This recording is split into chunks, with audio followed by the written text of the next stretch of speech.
నిన్న మొన్నటి వరకు పాడుపడిన అమరావతి శంకుస్థాపన ప్రాంతాన్ని సిఆర్డీఏ అధికారులు, రెవెన్యూ అధికారులు సందర్శించి ఆ ప్రాంతాన్ని శుభ్రం చేయించారు.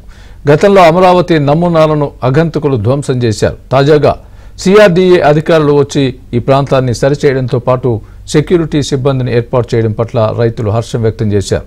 ఎన్డీఏ కూటమి ప్రభుత్వం అమరావతిని తిరిగి నిర్మాణం చేస్తుందని ఆశాభావాన్ని వ్యక్తం చేస్తున్న రైతులతో మా ప్రతినిధి సత్య ఫేస్ టు ఫేస్. రాజధాని అమరావతి ఉద్యమం ప్రారంభమై 1600 రోజులకు పైగా కొనసాగుతూ ఉన్న పరిస్థితి అయితే ఉంది. అయితే ప్రస్తుతం ప్రభుత్వం మారుతోంది, ఖచ్చితంగా అమరావతి నిర్మాణం సాకారం అవుతుందనే అభిప్రాయంతో రైతులందరూ ఉన్నారు. ముఖ్యంగా అమరావతి రైతులు ఏదైతే శంకుస్థాపన ప్రాంతం ఉందో ఆ ప్రాంతానికి వచ్చారు. ఈ రోజు ఉదయం నుంచి కూడా ఇక్కడ సిఆర్డీఏ అధికారులు శంకుస్థాపన ప్రాంతాన్ని శుభ్రం చేసే పనిలో పడ్డారు. అదే సమయంలో రైతులు కూడా ఇక్కడికి వచ్చి తమ హర్షాన్ని వ్యక్తం చేసే పరిస్థితి అయితే ఉంది. గతంలో తామే వచ్చి ఇక్కడ ఈ ప్రాంతం అంతా కూడా పాడుబడిపోతే శుభ్రం చేశాం, ఇప్పుడు అధికారులే వచ్చి శుభ్రం చేస్తున్నారంటే అమరావతికి మంచి రోజులు వచ్చాయని వారంతా అభిప్రాయపడుతున్నారు. ప్రస్తుతం మనతో మాట్లాడేందుకు కొంతమంది మహిళా రైతులు ఉన్నారు, వారితో మాట్లాడదాం. అమ్మ, అమరావతికి మంచి రోజులు వచ్చినట్టేనా? జయ అమరావతి, బిల్డ్ అమరావతి. ఇక అమరావతికి మంచి రోజులేనండి. ఎన్డీఏ కూటమి గెలిచింది. ఇక బాబు గారి ప్రమాణ స్వీకారం మిగిలిందండి. ఈ 5 సంవత్సరాల నుంచి ఎన్నో ఇబ్బందులు పడ్డామండి. రైతులందరం మానసికంగా నలిగిపోయాము. ఇప్పుడు మేము ఈ రోజు శంకుస్థాపన చేసిన ప్రదేశానికి వచ్చామండి. ఎప్పుడు వచ్చినా కూడా ఇక్కడ ఈ ప్రదేశం అంతా ఈ 4 సంవత్సరాల నుంచి ముళ్ళ చెట్టులు, వన్యప్రాణులు, మళ్ళీ గీతలు, ఈ తాగుబోతులు, జోదరుల ప్లేసెల్లే ఇక్కడ సీసాలు అన్ని పడేసి ఉండేయండి. అక్కడ నమూనా స్థలంలో అయితే మామూలుగా లోపలంతా విధ్వంసం చేసేశారు.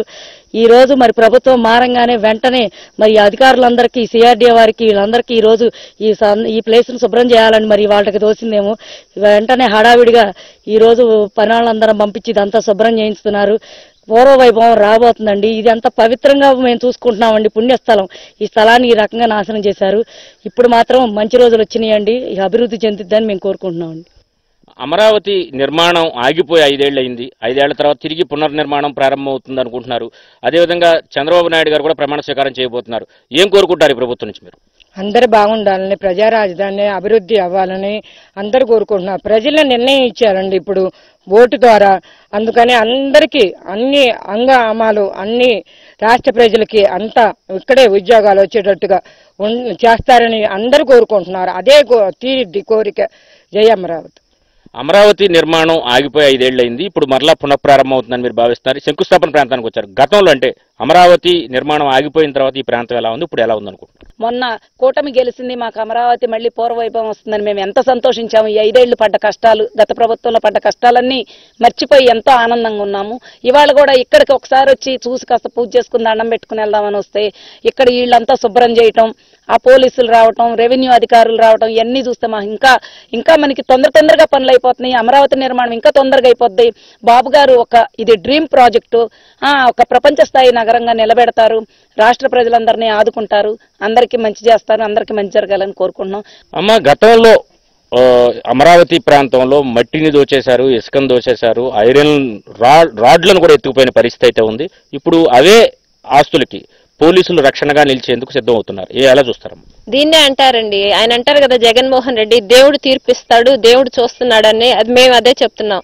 దేవుడు చూశాడు కాబట్టే జగన్మోహన్ రెడ్డి నువ్వు ఇక పనికి రావు ఇక్కడని చెప్పి ఇంటికి పంపించారండి. ఇకపోతే అమరావతి రైతులు, మహిళల కన్నీళ్ళు అనేది వృధాగా పోలేదు. ఎప్పుడైనా సరే, ఎక్కడైనా సరే, ఎక్కడ మహిళలు పూజించబడతారు అక్కడ దేవతలు కొలువుంటారంటారు. అలాంటి చోట మహిళలను రోడ్ల మీద కీడ్చి అవమానించి, దారుణంగా అవమానించి మహిళల కన్నీరుకు కారకుడయ్యాడు జగన్మోహన్ రెడ్డి. ఎన్నో గుండెలు ఆగిపోయితే వాళ్ళ మరణాల కారకుడయ్యాడు జగన్మోహన్ రెడ్డి. దీన్ని మేము ఎన్డీఏ ప్రభుత్వం గెలిచినందుకు మేము చాలా ఆనందపడుతున్నామండి. బాబు గారు మాకు ఎంతో అభివృద్ధి చేస్తారు. మేము 2 పాదయాత్రలు చేసి ప్రజలకి వివరంగా వివరించామండి. మేము పాదయాత్ర చేయటం వల్లనే, అక్కడ చాలా మందికి పాదయాత్రలో చేయటం వల్లనే చాలా మంది ప్రజలకి తెలిసిందే, వీళ్ళు భూములు అనేది డబ్బులతో కాదు, వీళ్ళు స్వతహాగా 25 సెంట్లు తీసుకొని 75 సెంట్లు గవర్నమెంట్ కి ఇచ్చారు, ఎటువంటి నష్టపరిహారం తీసుకోకుండా ఇచ్చారని మేము తిరగడం వల్లే జరిగింది. సిఆర్డీఏ వాళ్ళు అంతా ఇప్పుడు పని చేస్తున్నారండి. పనిమంతుడికి, పని లేని వాడికి ఇప్పుడు తేడా తెలుస్తుందండి. పనిమంతుడు చంద్రబాబు నాయుడు గారు అధికారంలోకి రాగానే సిఆర్డీఏ వాళ్ళు 5 ఏళ్లు నిద్రపోయి ఇప్పుడే మేల్కున్నట్టున్నారేమో, పొద్దున్నే వచ్చి వాళ్ళు పనులు చేస్తున్నారు. చూడొచ్చు, గడిచిన 5 ఏళ్లుగా అమరావతి నిర్మాణం సాకారం కాకుండా ఈ ప్రభుత్వం అడ్డుకుంది. అయితే ప్రభుత్వం మారగానే, ఎన్డీఏ కూటమి రాగానే ఇక్కడ సిఆర్డీఏ శంకుస్థాపన ప్రాంతంలో కూడా సిఆర్డీఏ అధికారులు వచ్చి పనులు చేస్తూ ఉన్న పరిస్థితి అయితే ఉంది. ఇది ఇక్కడ పరిస్థితి. కెమెరా పర్సన్ రాంప్రసాద్తో సత్య, ఏబీఎన్ ఆంధ్రజ్యోతి, అమరావతి శంకుస్థాపన ప్రాంతం.